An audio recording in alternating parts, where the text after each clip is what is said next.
शिवसेना अपना 59वां स्थापना दिवस मना रही है। शिवसेना के दोनों गुट मुंबई में स्थापना दिवस मना रहे हैं और इस मौके पर शिवसेना के दो गुटों उद्धव ठाकरे के नेतृत्व वाली शिवसेना और एकनाथ शिंदे के नेतृत्व वाली शिवसेना के बीच में तीखी सियासी जंग देखने को मिली।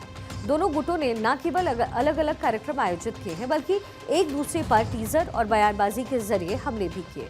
ये टकराव आगामी बीएमसी चुनाव को और भी ज्यादा रोचक बना रहे हैं, जिसे बाला साहेब ठाकरे की सियासी विरासत की आखिरी जंग माना जा रहा है। शिवसेना की स्थापना 19 जून 1966 को बाला साहेब ठाकरे ने मुंबई के शिवाजी पार्क में की। शुरुआत में ये संगठन मराठी लोगों के हितों की रक्षा और गैर मराठी प्रवासियों के खिलाफ आवाज उठाने के लिए बनाया गया। धीरे धीरे ये एक मजबूत क्षेत्रीय राजनीतिक दल बन गया, जिसमें 1995 में बीजेपी के साथ गठबंधन कर महाराष्ट्र में सरकार बनाई। बीएमसी पर भी शिवसेना का दबदबा रहा और 1996 से लेकर के 2022 तक मुंबई के 12 मेयर शिवसेना से ही चुने गए।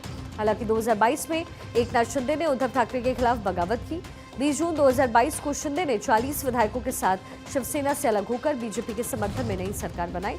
इसके बाद चुनाव आयोग ने शिंदे गुट को शिवसेना का आधिकारिक नाम और धनुष्मान चुनाव चिन्ह दे दिया, जबकि उद्धव गुट को शिवसेना उद्धव बाला साहेब ठाकरे नाम और मशाल चिन्ह मिला। इस विभाजन ने दोनों गुटों के बीच बाला साहेब की विरासत को लेकर के जंग छेड़ दिया।